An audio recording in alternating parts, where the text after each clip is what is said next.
Semua agama itu semuanya mengajarkan kebaikan. Jadi apa harus kita berbeda dengan itu? Anda merasa benar sebagai Muslim, sedangkan yang lain juga mengajarkan kebaikan. Mungkin pemikirannya saja. Semua agama itu semuanya mengajarkan kebaikan. Jadi apa harus kita berbeda dengan itu? Mungkin kadang-kadang kita diajukan dengan pertanyaan itu. Anda merasa benar sebagai Muslim, sedangkan yang lain juga mengajarkan kebaikan. Gimana kita mensikapi? Baik, gini Mas, konsepsi agama itu kan bisa diuji dalam 3 aspek. Ya. Satu aspek ketuhanan, teologinya. Yang kedua aspek ibadah, tata cara dia ibadah. Yang ketiga muamalah, yang mengatur pedoman dalam berinteraksi secara sosial. Yeah. Ya kan? Oke, boleh jadi di aspek yang ketiga, semua menunjuk kepada yang benar.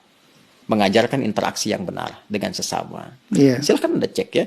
Pasti semua agama mengatakan harus jujur, nggak boleh mencuri, kan? Nggak boleh berzina dan sebagainya. Jadi kalau ada yang membolehkan berzina, menipu dan sebagainya, dipertanyakan konsepsi keagamaannya.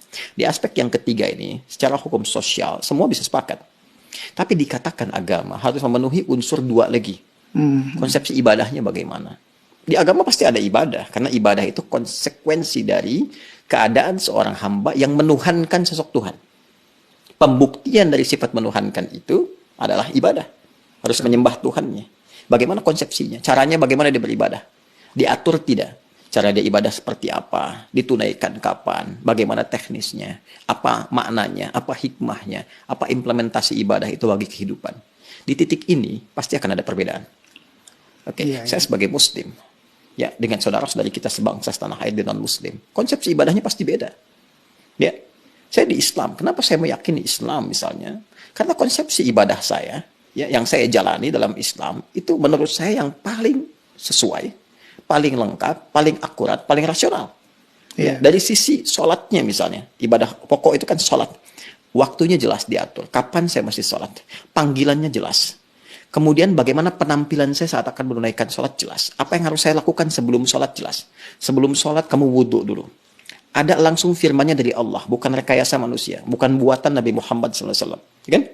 Langsung dari Tuhan. Nih, Quran surah ke-5 ayat yang ke-6. Ini cara wudhunya begini, diatur, diterangkan oleh Rasul. Begini prakteknya. Kemudian sebelum sholat kenakan pakaian yang terbaik. Bahkan sejak ada panggilan dari masjid kita dengar. Quran surah ke-7 ayat 31. Ya bani Adam khudzu zinatakum 'inda kulli masjid. Kemudian setelah itu diatur bagaimana cara memulai ibadahnya. Dari mulai takbir pembuka sampai dengan salam. Dijelaskan selain cara, maknanya apa? Kenapa tangannya begini? Kenapa bacaannya ini? Artinya apa? Hikmahnya apa?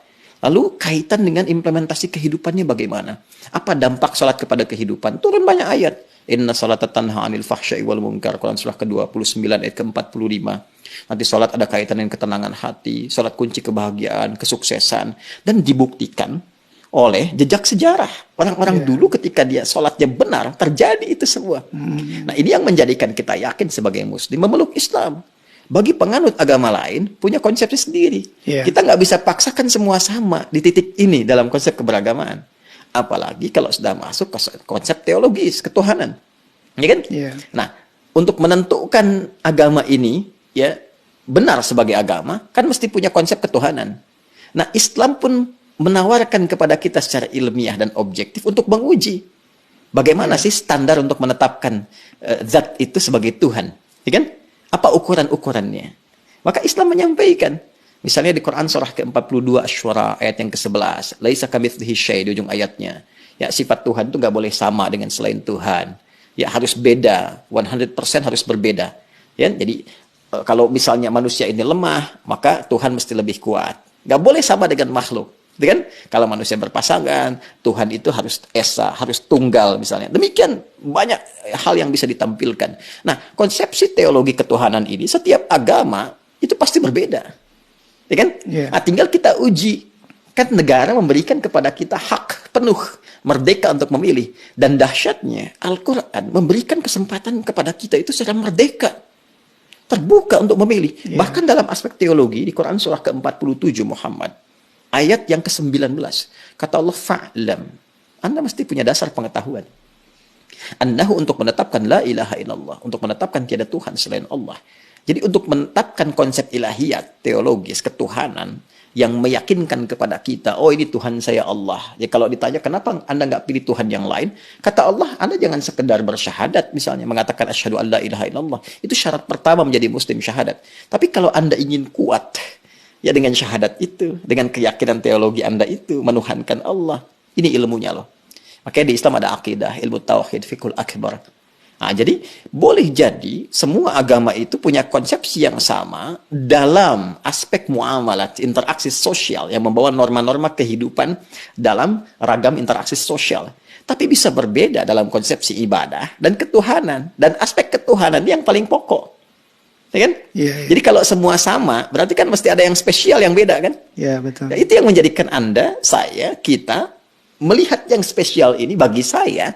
Konsepsi Islam sangat jelas, tidak ambigu. Ya, menentukan ketuhanan jelas. Fa'lam annahu la ilaha illallah. Innani anallahu la ilaha illa ana fa'budni. Ya, saya Allah, kata Allah, nggak ada Tuhan yang dipertuhankan selain saya.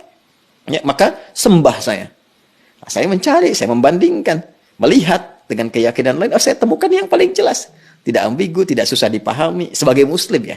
Ya, dan saat yang bersamaan ketika kita meyakini Allah pun sebagai Tuhan, memeluk Islam, beribadah dalam Islam, saat yang bersamaan tetap diminta oleh Al-Quran, la ikraha fiddin, gak boleh paksa orang. Betul. Indah gak? Iya, indah sekali. Lakum dinukum waliyadin. Hormati keyakinan orang lain.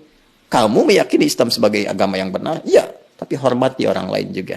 Ya, jelaskan keislaman Anda itu lewat penampilan Anda, karakter Anda, perilaku Anda, sifat dan sikap Anda. Kalau ditanya, jelaskan, jawab dan sebagainya. Masya Allah. Indah nggak?